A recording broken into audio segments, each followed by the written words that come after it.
let's dive into our material for today. Um, and I think we're going to take a couple of sessions on this. Sorry about the loudness of that. Because this is a massive problem text for biblical theology. God's punishment of the wicked. Have you ever heard someone say this? I just can't believe in a God who would send people to hell forever.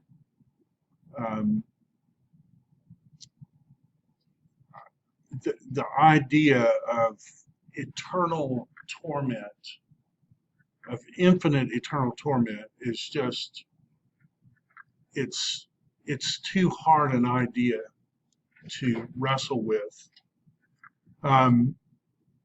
This is a problem text, and it isn't just related to hell. It's things like, well, what about people who've never heard? How could God send someone to hell forever and they've never even had the chance to become a Christian? Or, what about genocide in the Old Testament? We've got texts that say things like, show them no mercy.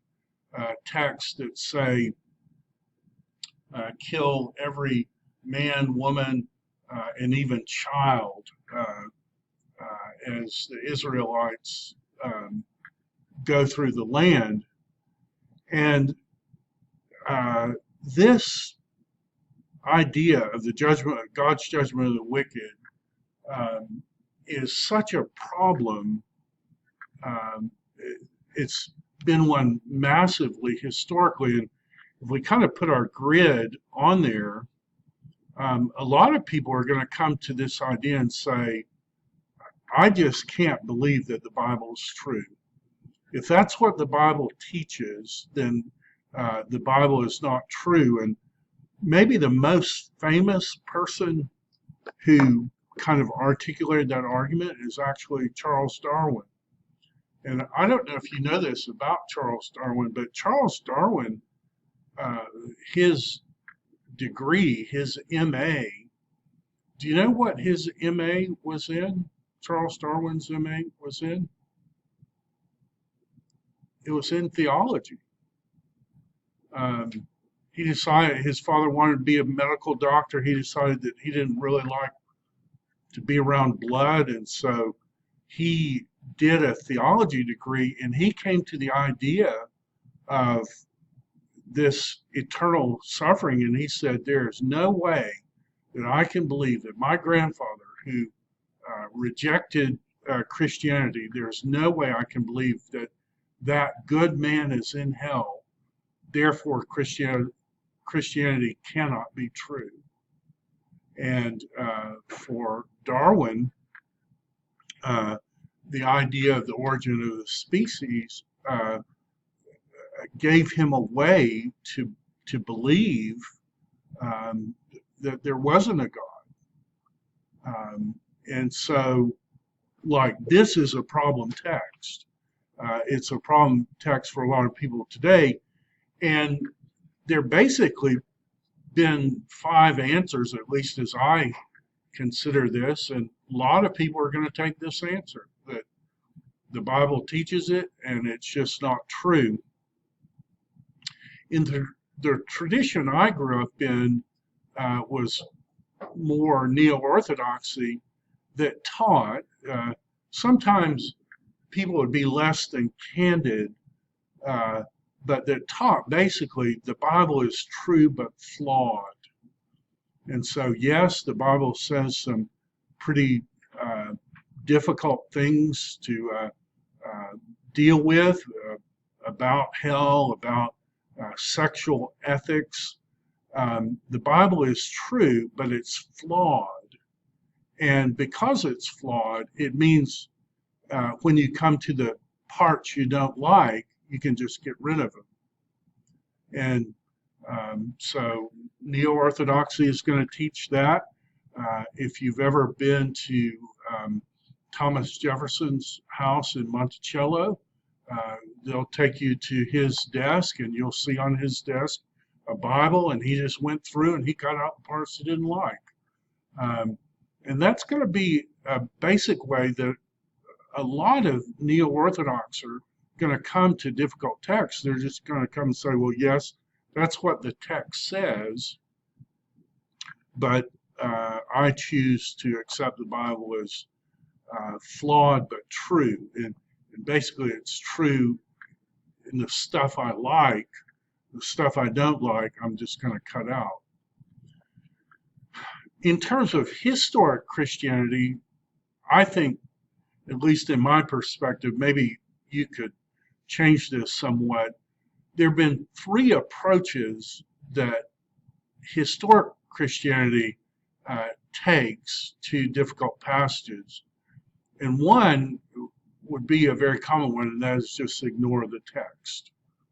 If the Bible says something that gives you a problem, just pretend like it isn't there. Never teach it, never preach it, avoid it. And a lot of traditional Christians are going to take that view.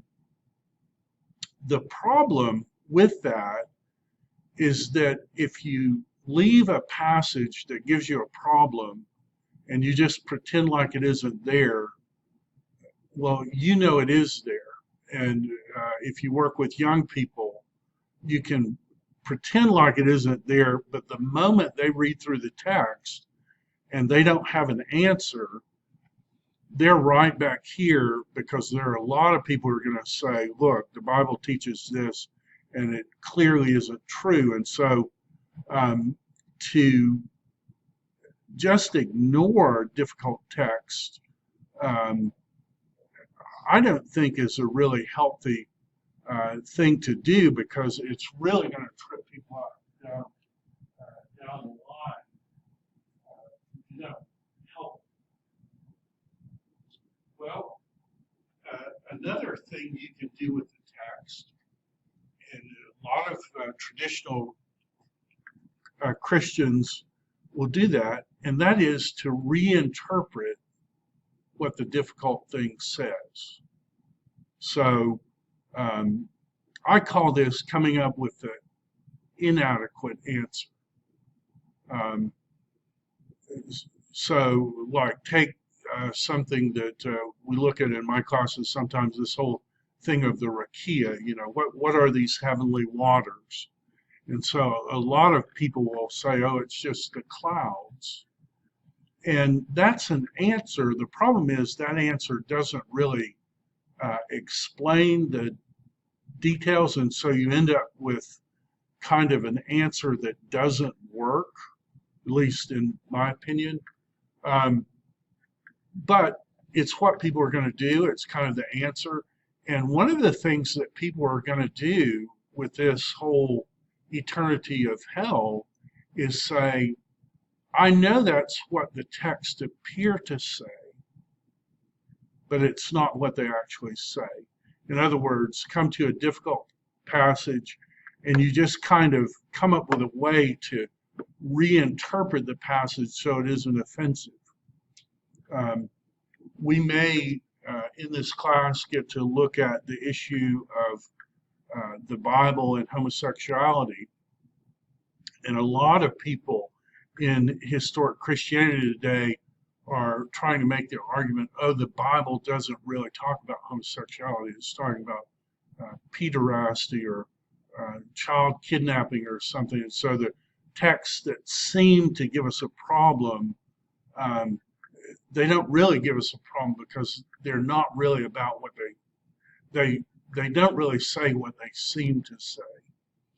And a lot of people in historic Christianity come to a problem text and will come up with an inadequate solution. It's a solution, it's just not the right one. What we're looking for is what I call the meta-narrative elegant.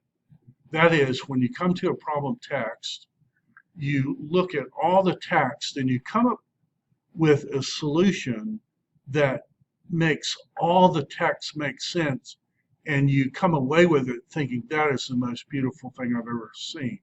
In other words, you come to what was a problem text, and then you realize it's actually telling you something very, very, very beautiful. For me as a Christian, when I started off, there were probably 25 things that really tripped me up, like that I came to the text and I really struggled with and have problems.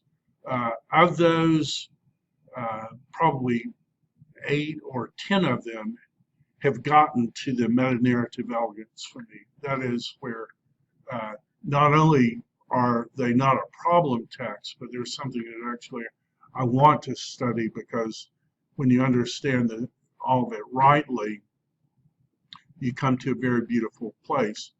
Now, what we're doing in this class, we're going to look at some of those, that I've kind of got an answer to. We're going to look at some that I don't have an answer to, because what I want to help you with is, I'll bet you didn't take this class unless there were a number of things that trip you up too.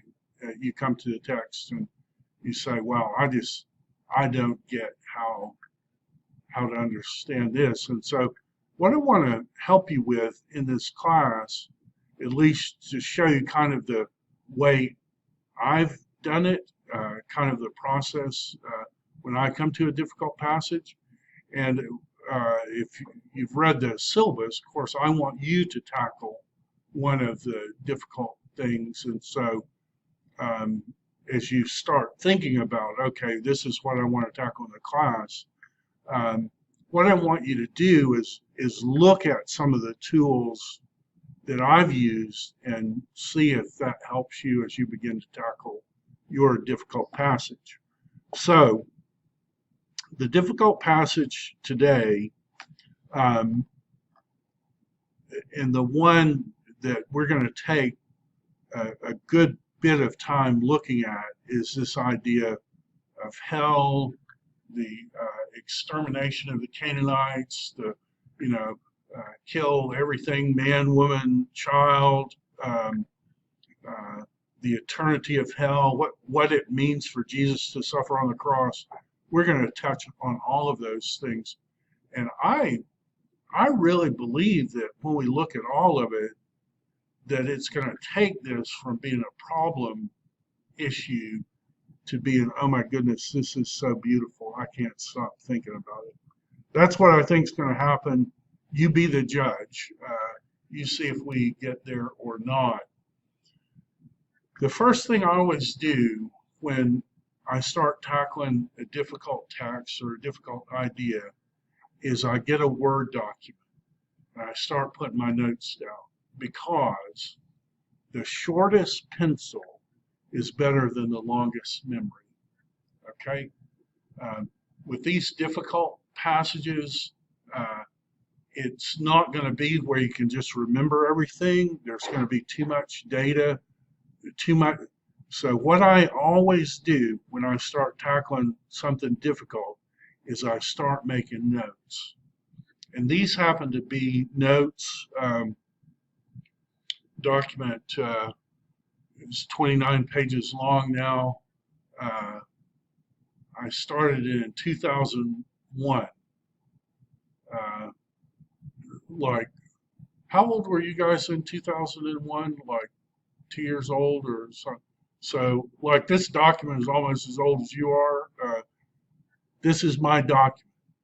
And the reason this is my document is because over the years, as I wrestled and re-wrestled with this issue, I keep coming back and adding to this document.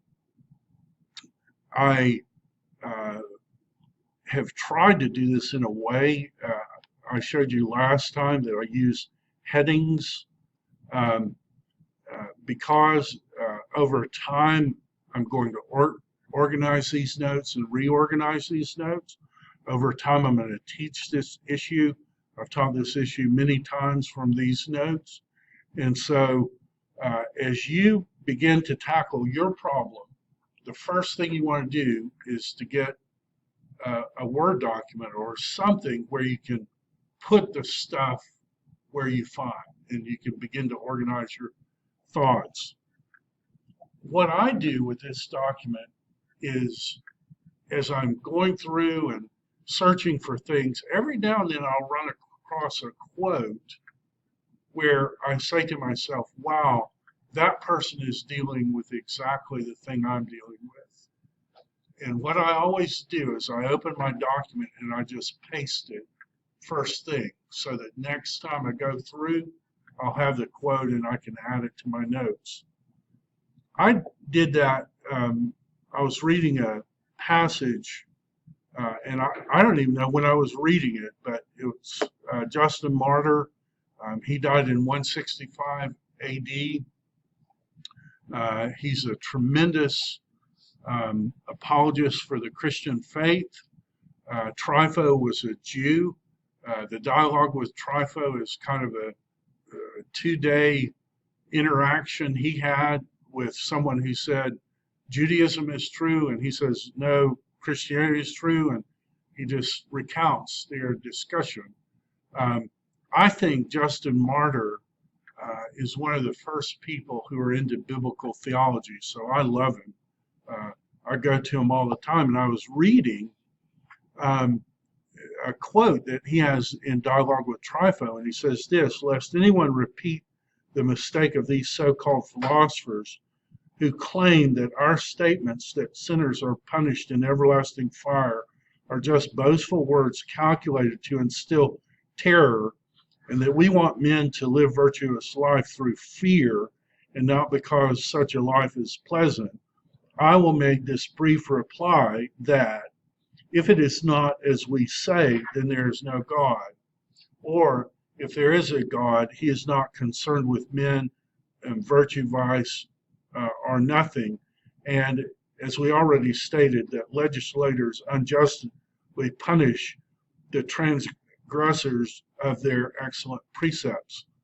The reason I find that quote so interesting is, can you see that Justin Martyr is struggling with exactly the things that we're struggling with when we come to this idea of God punishing people in hell? So, like, these problem texts aren't like something we've invented. These problem texts are things that people have wrestled with for many, many years. So we're in good company. The next thing that I do in my document is when I start to have some ideas about how this might work out, I put it at the beginning in my document. That is so that when I come back, I'm reminded of some of the things that I found persuasive in the past. And this first one for me has gone a long way in helping me understand the meta-narratival plot symmetrical elegance of this idea of the eternity of hell, because the only person ever to suffer the entire eternity of hell to the full, the only one who's ever suffered it completely, is Jesus. And in fact, he's not suffered one eternity of hell, he's suffered billions of eternities of hell. And he did it on the cross. And having suffered billions of eternities of hell, it's very important to understand that the person who sends people to hell is someone who fully understands what an eternity of hell is. It isn't like you have this judge who has no idea, hey, I'm going to send you to eternity of hell, and has no idea. The person who sends people to hell is someone who knows what an eternity of hell is like. because as the God-man, infinite, eternal, unchangeable, in a fixed period of time, he was able to suffer infinitely on the cross. And so whatever we say about the rest of it, to kind of put it under that idea that the person who sends people to hell is the person who, to have people avoid hell, lets people kill him so that people could avoid. Somehow that kind of changes the tenor of all this for me. And you might recognize that one of the things that I'm trying to persuade you of is that it's a Christocentric interpretation of the Bible that kind of solves these. And we're going to see over and over that when you understand Christ rightly, that many of these problem texts are going to be less problematic. For me, that point was kind of an aha moment for me, because I realized, wow, there really is a Christocentric answer to this. Second thought I've run across in my research is that all sin, blasphemy, rebellion exist in seed form in Adam's first cosmic treason against God. There isn't a rape that's ever happened that didn't happen in seed form when Adam reached his hand out. There isn't any child molestation that didn't happen in seed form when Adam reached his hand. There isn't any genocide, any murder, anything that didn't exist in seed form in Adam when he rebelled against God, which means there are no little sins. And you and I, as we ratify the cosmic treason that Adam committed, we're repeating that same thing. The problem is, when we look at Adam's sin, we don't see rapes happening. We don't see child molestations. We don't see murders happening, but God does see those things happening. And so for God, this very simple thing of don't eat from a fruit, like it wasn't just don't eat from a fruit. It's like every wicked thing that ever happened, every serial murder that ever existed in seed form when Adam is reaching out his hand. And that's how God, who lives outside of time, looks at sin and rebellion. He sees all of it. He sees the initial act, but he sees all the natural consequences. And so part of our problem with this idea of eternal punishment, I don't think any of us would have a problem in saying Adolf Hitler goes to hell. You know, Adolf Hitler does wicked things. Nobody, at least that I know of, has a problem with that. The problem is the idea that Adolf Hitler's sin and Adam's sin are actually the same sin.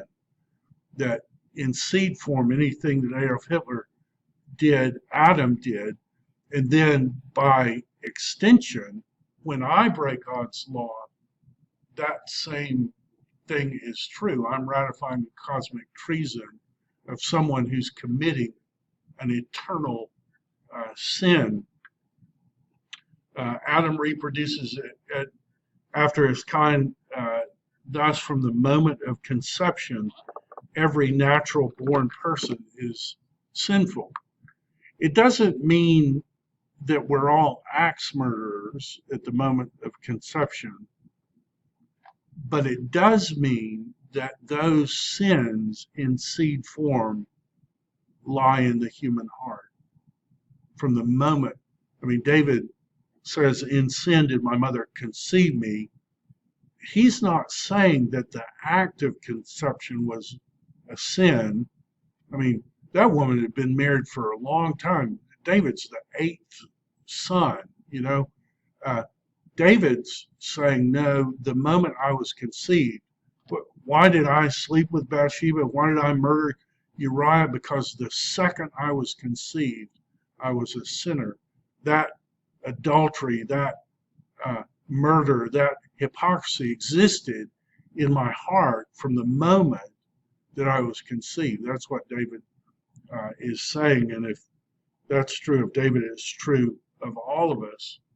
And that means there are no innocent people. I think God would say to Charles Darwin, uh, there were two things that tripped Charles Darwin up.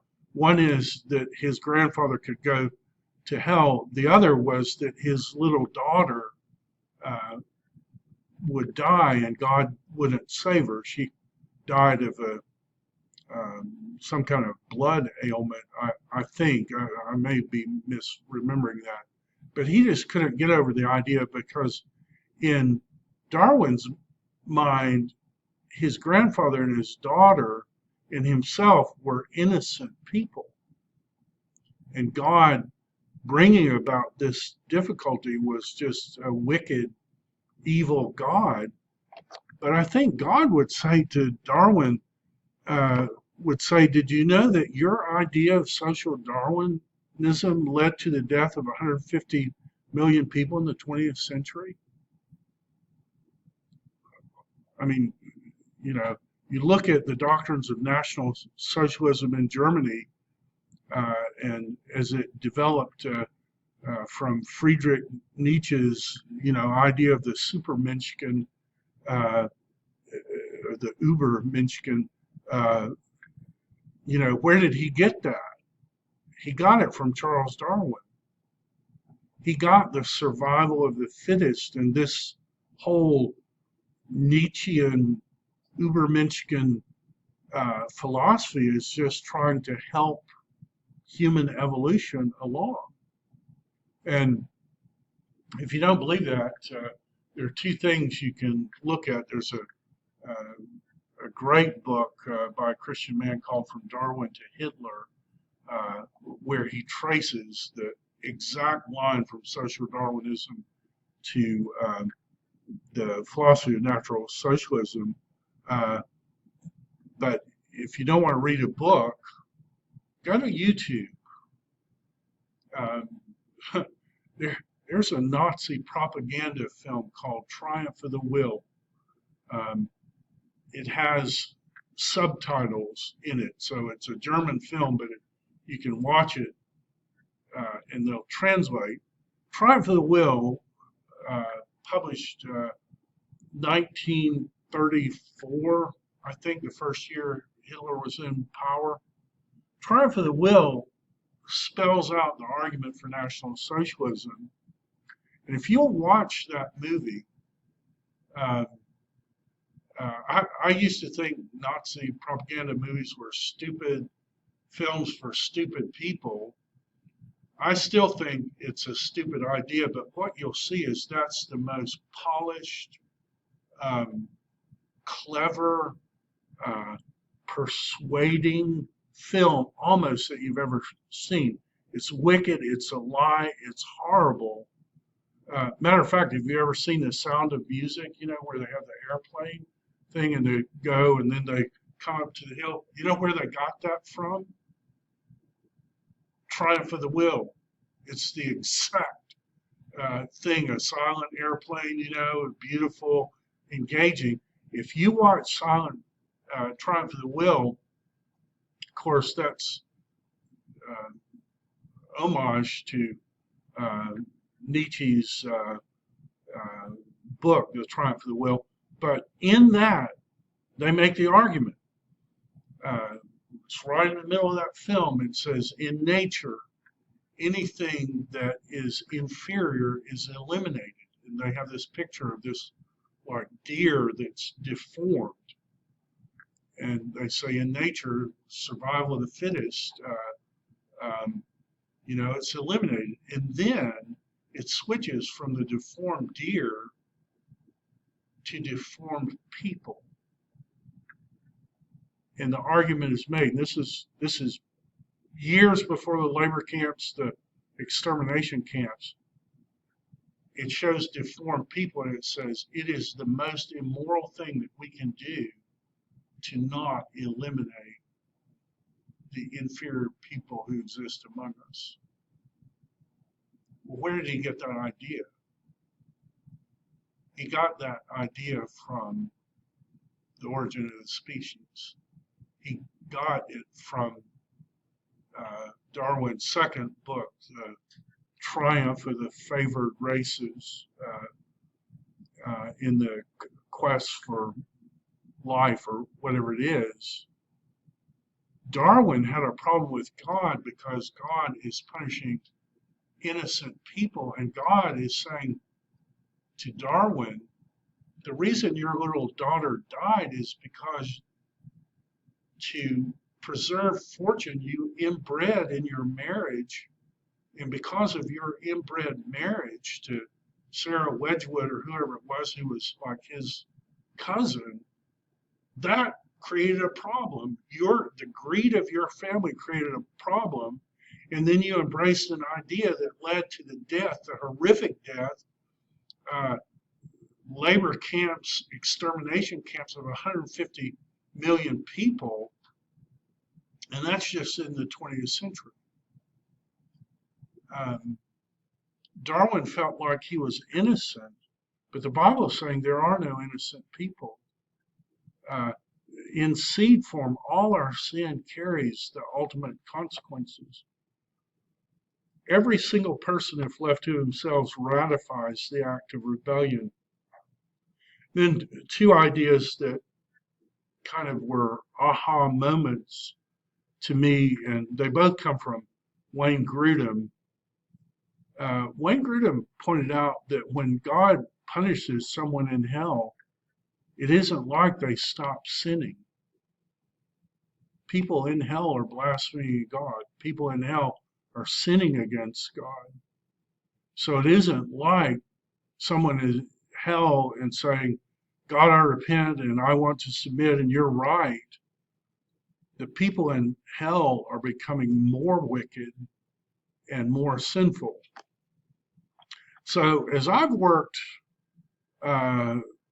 through this over the years, those have been kind of significant points for me. I don't know if they're significant points for you, but for me, I started thinking about these things. I started having less problem with the idea. And I would just add here, and I would probably add it probably right here with what we started with in our presentation, and that is Jesus said, the person who's forgiven little loves little. And I believe that the Bible teaches us that the more you realize just how wicked your own sin is and how much it took for Jesus to forgive your sins, the result of that is you're going to love God more. What it seems like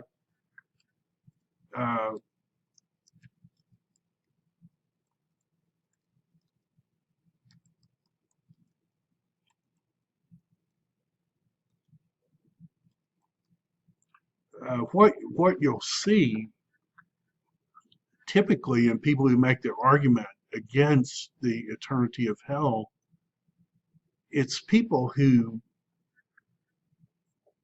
think a lot of their own goodness. I'm not inherently a bad person. You'll find people, when people say I'm not inherently a bad person, then there's an extension. Other people aren't inherently bad people. And how in the world could God send an inherently good person like me to hell? I just want to say I'm a wicked person. My fallen flesh is wicked. It's always been wicked. I have done wicked things in my life.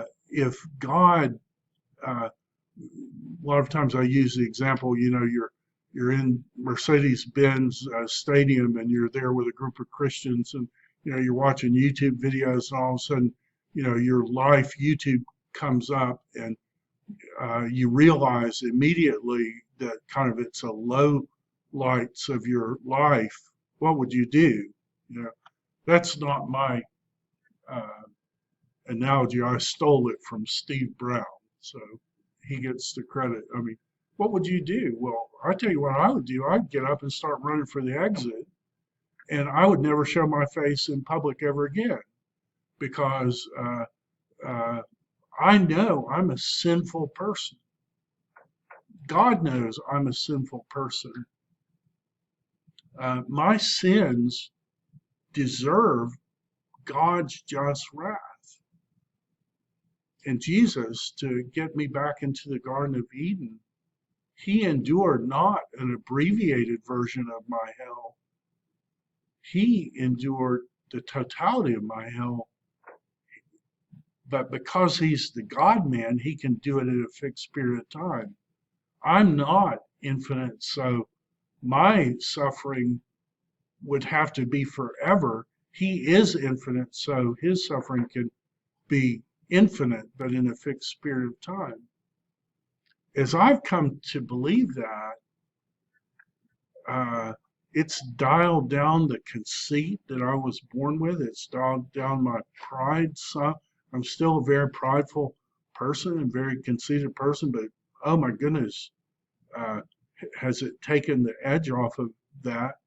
It's made me more generous to other people who are mired in sin because I realize I may not be tempted with the same sin you are, but let me tell you, I'm tempted by sin, and the seeds of corruption are in seed form in me just as they were in anyone.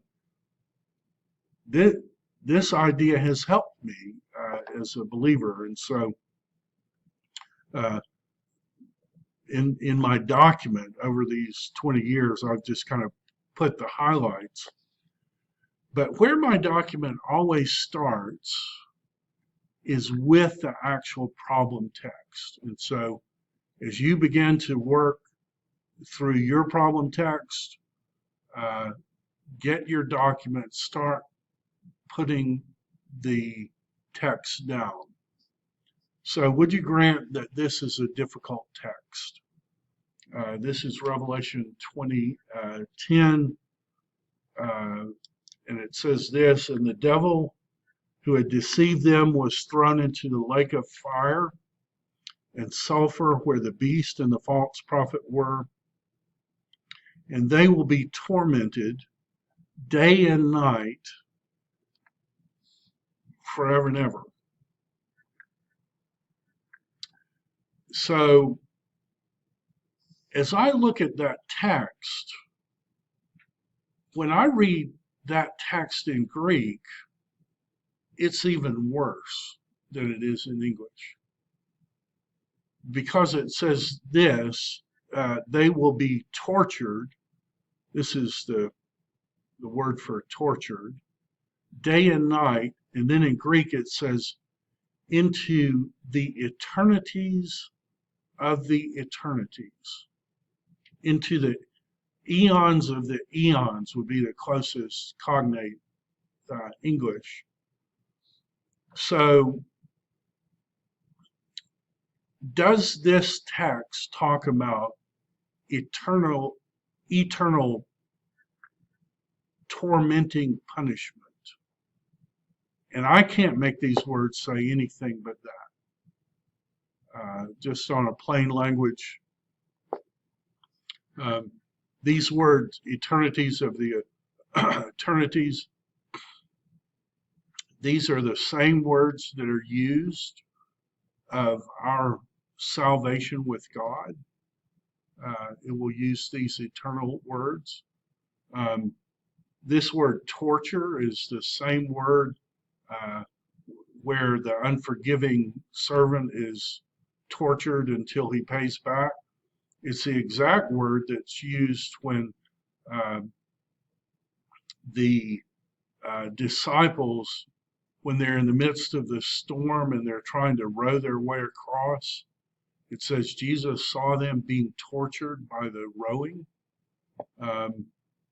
So I come to this verse and it says what it appears to say. But I want to point out something to you And all we're doing is collecting these bad texts, okay? They're not ultimately bad, but the ones that seem to be giving us a problem. All we're doing is we just want to put them in the document. We want to collect them. Notice that Jesus, when he talks about the eternal judgment, this is what he says in Matthew 25:41. Then he will say to those on his left, "Depart from me, you cursed ones, into eternal fire, the eternal fire prepared for the devil and his angels." And I just want you to look, the word eternal is like, it's just the adjectival form of that, into the eternities of eternities. The word fire is the same exact word, and it's fire prepared for the devil and his angels. The devil and his angels are thrown into this lake of fire. And Jesus is saying that at the judgment, those who are rejected by him at the judgment, where will they go? They'll go into the fire prepared for the devil and his angels.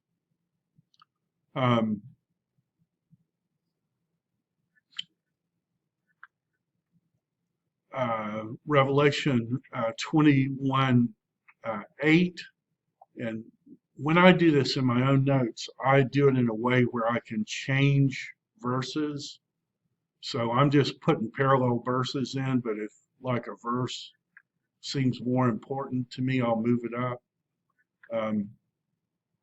This seems important to me, but as for the cowardly, as for the faithless, as for the detestable, as for murderers, as for sexually immoral people, sorcerers, idolaters, and all liars, their portion will be in the lake that burns with fire and sulfur.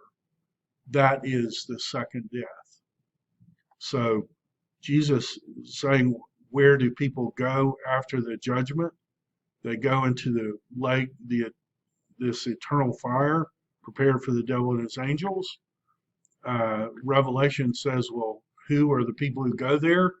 And it's basically the people who are plagued with the sins that plague us all on earth.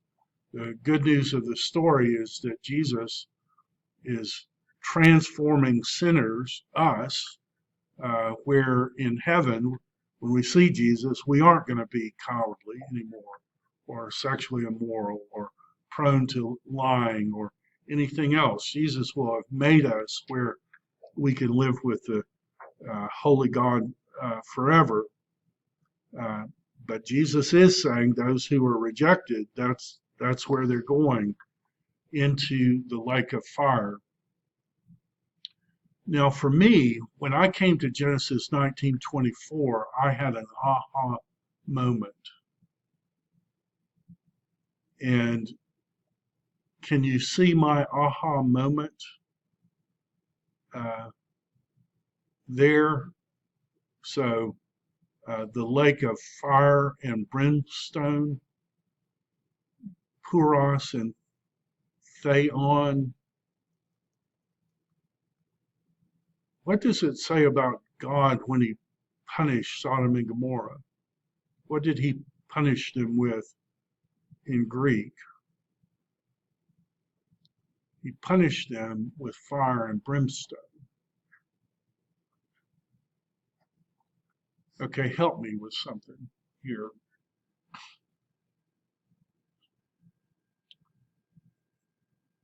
Do you see how the final judgment in many ways is just a macrocosmic version of God's destruction of Sodom and Gomorrah? Do you see that in the story?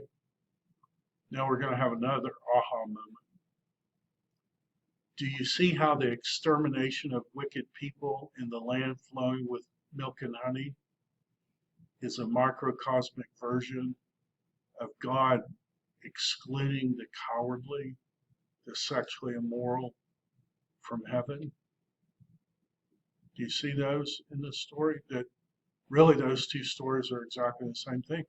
And oh, the flood, right? Every intent of the thought of his heart is only on evil all the time. God was sorry that he made Adam, so what did he do? He blotted them out. Do you see how all of those things are a recapitulation? Now, if you don't see that, uh, let's take a minute and think about it, okay? Um, so when we're dealing with the eternity of hell and the exclusion of wicked people from heaven, do you see how you could make the case that that's just telling the same story of the flood, the conquest of Canaan, judgment of the wicked? Do you see that or not? I mean, help me. Is it a good thing that there won't be anybody in heaven who's a liar? Is that a good thing? Is it going to be a good thing that there isn't going to be anybody in heaven who goes around trying to seduce people into sexual sin? Is that going to be a good thing? Is it going to be a good thing in heaven that nobody there practices magic?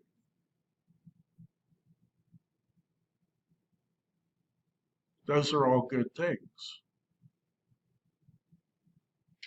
Do you see how the Canaanite expulsion is the microcosmic version of what God's implementing in heaven? Do you see that? Okay, so here's the rub. So can you imagine that you're Judah, the man Judah? Can you imagine that? You got a spear. Well, imagine that you're one of Judah's offspring, and you're standing there. You're about to go in to, drive out the Canaanites, and God says to you, a Jew, you've got your spear, go kill all the Canaanites, all the wicked Canaanites. Do you as a Jew have a problem with that statement?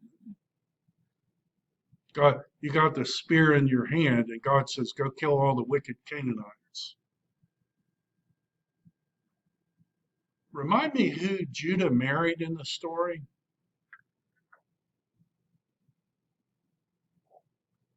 Judah married a Canaanite woman,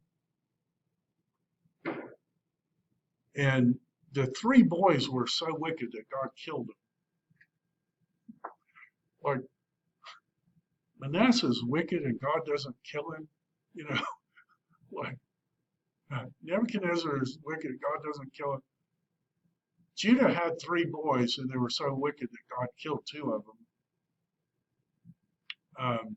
They must have been pretty bad, right? So when Judah's Canaanite wife dies, he's kind of lonely, and he ends up fathering some more children. How does Judah father those children? Do you remember this story? You don't remember the story about Tamar and the well at Enaim and the cult prostitute and, fathering sons with your own daughter? That gets you stoned, Leviticus 18. And she's a Canaanite. So, like, you've got offspring, and they were half Canaanite to begin with, and now they're daughter-in-law, incestuous, drag her out and burn her, hypocrite, like, and you're standing there and you're a Jewish person and God says, go kill all the Canaanites. Well, it's like, I'm 75% Canaanite myself. Wipe out all the evil sexual sinner. It's like, okay, God, do you want me to kill myself first because, like, I'm completely guilty. Could it be that the Canaanite curse and the decree to exterminate the Canaanites is actually God's means of grace to the Jews to help them see that they're completely guilty?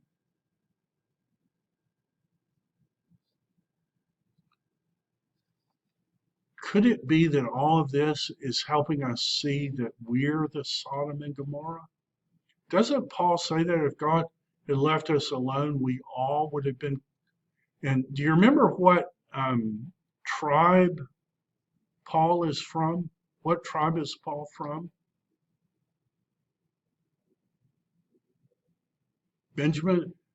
Is there any connection between Benjamin and the Sodom and Gomorrah story in the Bible? You ever read the end of Judges and the Levite's concubine, and he goes to Benjamin, and it's like Sodom and Gomorrah all over again, only the mistress ends up dead, the Levite ends up bringing everybody in righteous indignation. They fight a war.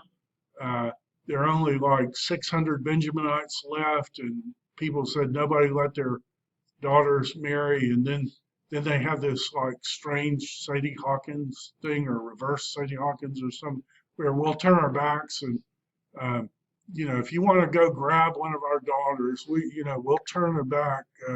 That's not the way you got married, was it, Michael? You didn't go just who in the world came up with that? And they just go grab these women, and that's the only way Benjamin survives. And that's the only way Paul survived. And Paul says, after just raking homosexuality over the coals in Romans 1 and Romans 9, he said, if God left us alone, we all would have become like that. Because Paul began to realize this destruction of Sodom and Gomorrah really is a microcosmic picture of the destruction of all of us. That's why Psalm 14 says God looks down from heaven to see if there are any righteous. No, not one. Abraham's arguing 50, 45, 40, 30, 20, 10. There are 10 righteous people. God says, I won't destroy for 10. And you say, well, there were 4, right? Angels dragged 4 people out. Well, one of those 4 looked back and turns into a pillar of salt. So I guess we're down to 3. What do we know about the 3? Well, 2 of those girls slept with their own dad. That's how they get Moab in it. And so we're down to 1, Lot's righteous. Well, okay, he's righteous. And you say, well, why'd you sleep with your own daughters? And he says, I've got a perfect reason. I was too drunk to know what I was doing. Oh, that makes it okay. For a while there, I thought you might be a bad person or something, sleeping with your own daughters. But as long as you were so drunk you didn't know what you were doing, you are right. You are just so righteous. And like there isn't anybody who's righteous, because all of us were dragged out of Sodom and Gomorrah by God's grace. All of us were the seeds of corruption in our fallen heart. All of us, that was overcome by God's grace. Jude 7, all these are just similar passages.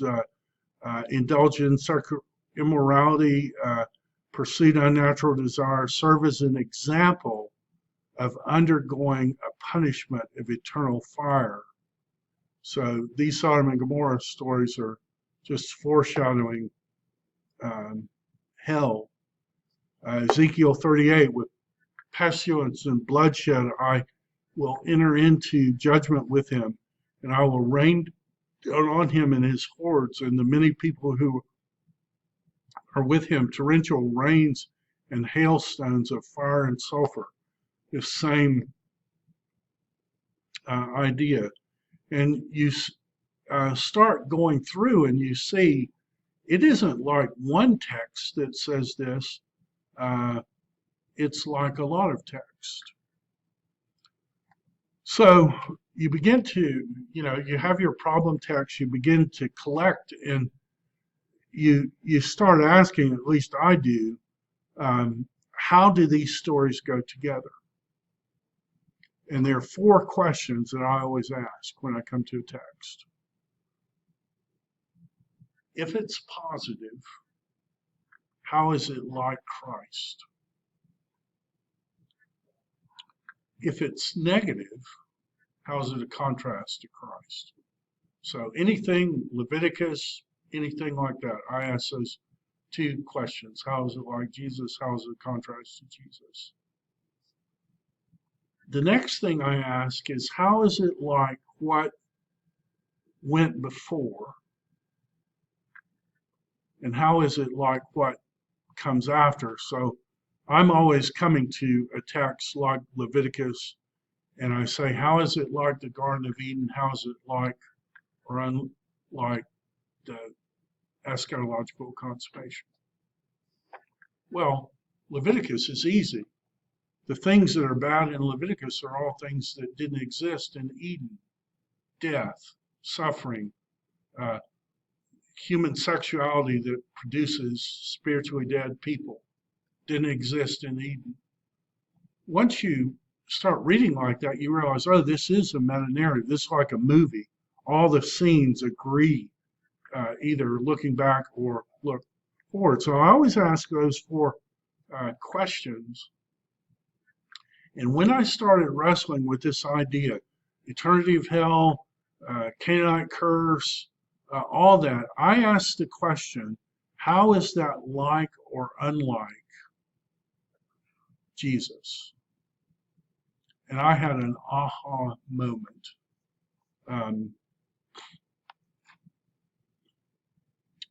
See if this resonates with you.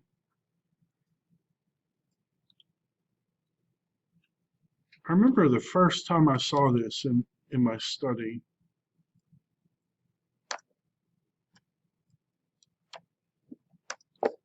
Joshua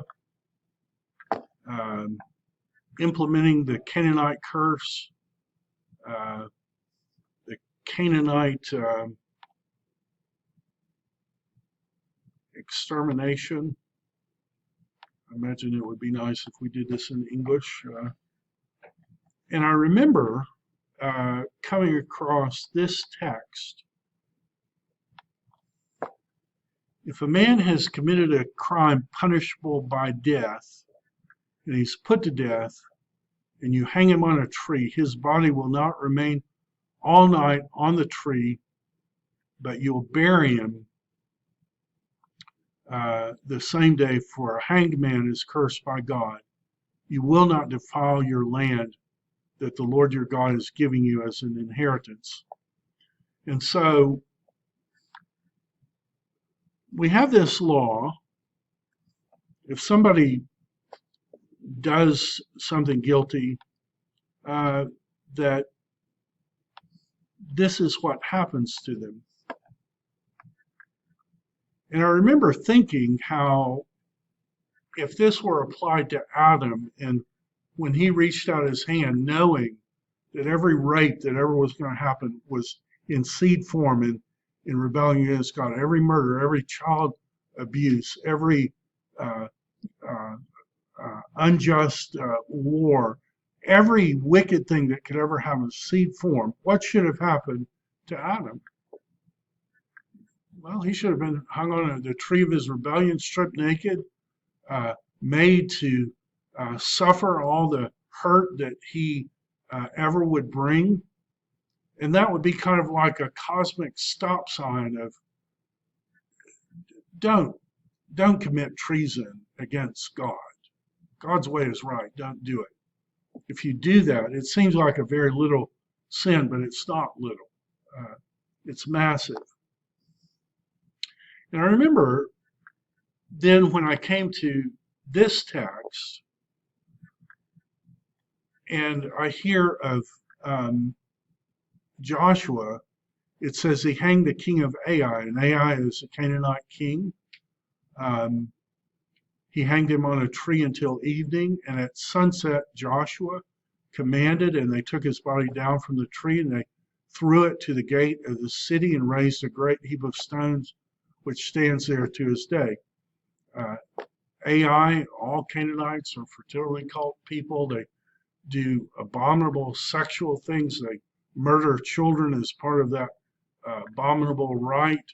And God had had enough, and God sent his people, just like in heaven, pushing the sexually immoral liars, pushing them out. He's not going to have it in his reconstituted Eden. And so Joshua's doing that, and they do that to the king of Ai. Ai means destruction, by the way. And then a couple of chapters later, when the 5 Canaanite kings come together and attack Israel, Israel kills the 5 Canaanite kings, and they hid in a cave. And so they bring them out, and it says afterward Joshua struck them and put them to death, and he hanged them on 5 trees, and they hung on trees till evening. So this is picking up the Deuteronomy 21 passage. And at the time of the going down of the sun, Joshua commanded, and they took them down from the trees, and they threw them into a cave where they had hidden themselves. And they set large stones against the mouth of the cave, which remain to this day. And I had an aha moment, because there's somebody else who was hung on a tree. There's somebody else whose dead body was taken down as the sun was going down. There's somebody else who was put into a cave. There's somebody else who a large stone was put over the mouth of that cave. And then you realize that the same God who said the Canaanite curse, drive the wicked people out, take your spear and go kill the Canaanite, and you're a Jewish person and you're wondering, well, do I kill myself because I'm 75% Canaanite? The same God who said kill the Canaanite is the God who incarnated and then joined his life to my Canaanite life and murdered the Canaanite by being murdered. And when he allowed himself to be murdered, my Canaanite fallen self was murdered too, only it wasn't a murder, it was a just execution. And he went into a cave for me, but the fact that he was righteous meant that death couldn't hold him. And so when he was raised with me with him, with a new life, and he's seated in heaven, and he's got this body that's somehow connected to my body that's perfectly obedient and perfectly in love with God and perfectly in love with all other people, and can live in the Garden of Eden as someone who won't lie and won't commit adultery and won't practice witchcraft and won't be a coward. Jesus' solution is to become the Canaanite king and to die for anyone who would ever come to him by faith. And if all those things are together,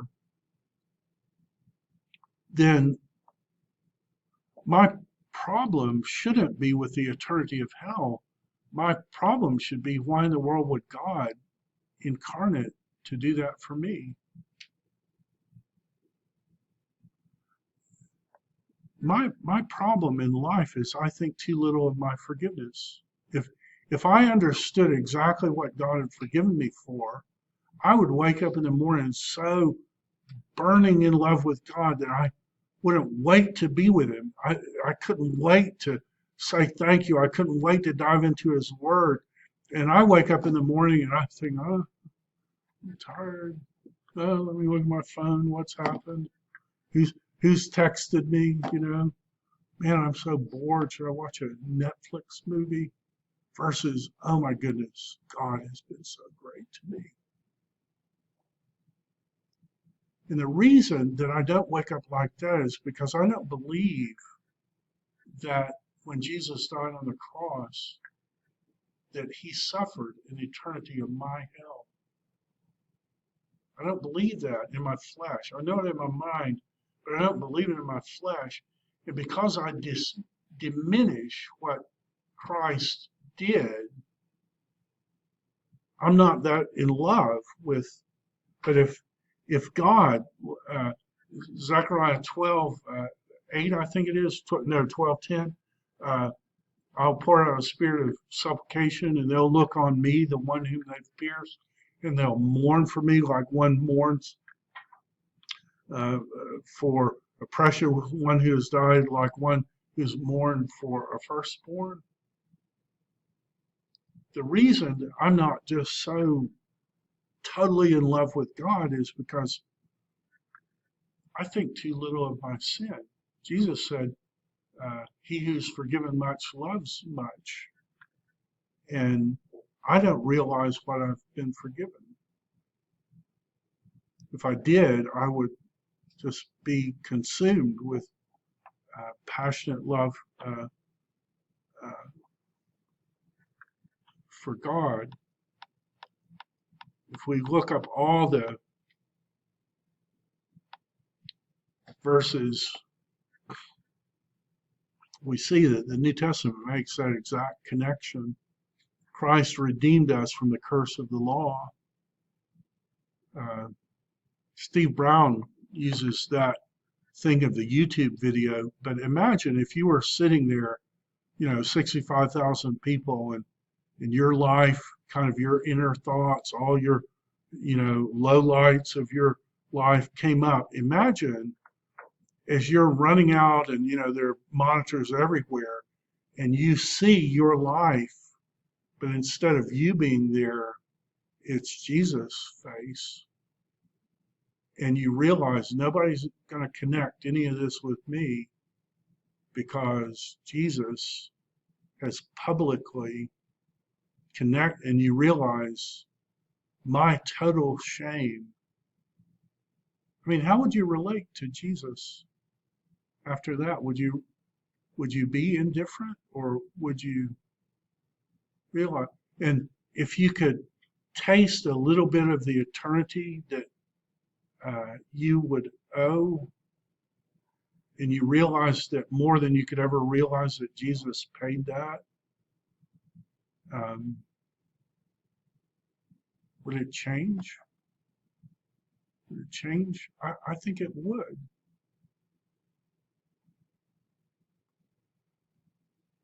We're going to continue to look at some of these, but can you see how just maybe there's a way to allow these texts actually to say what they appear to say, and at the same time end up at a place where, oh my goodness, this makes me want to love God. For me, that's happened for these. I wish it were more of a heart thing because it's happened in my head. It hasn't happened in my heart yet, but I feel like I'm starting to see how these are actually connected.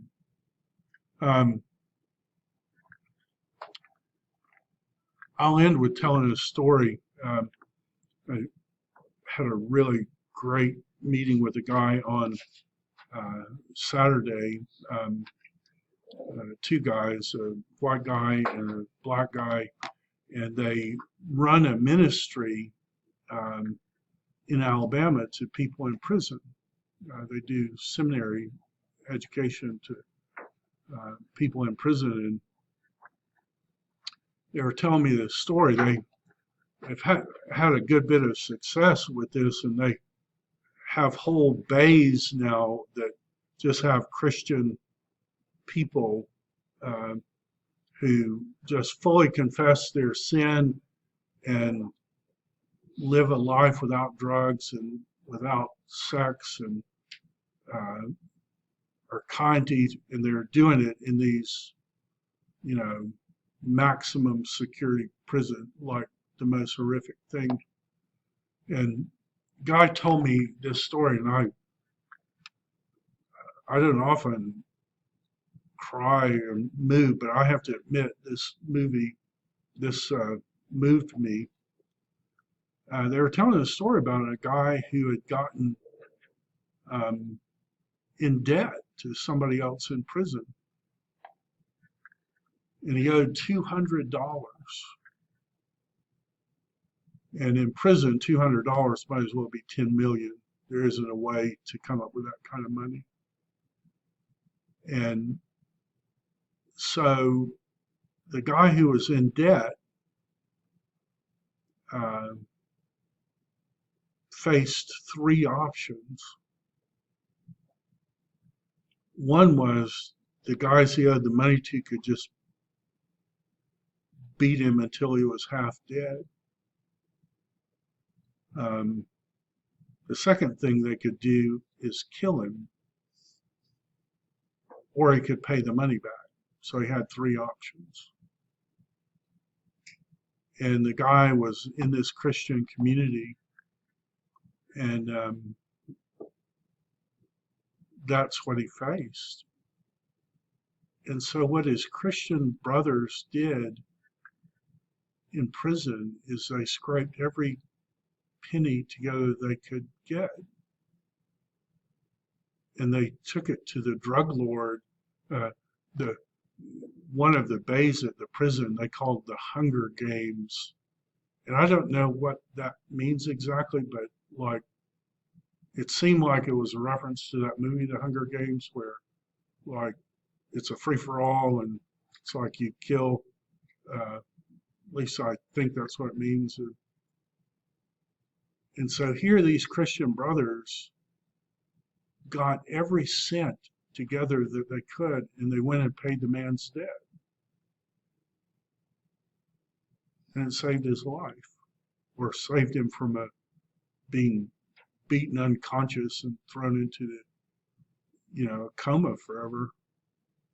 They paid his debt. I think if we realize that Jesus has paid our debt, I think this wouldn't be as much of a problem anymore for us. But we're going to pick up there next time. So thank you, and I will see you then.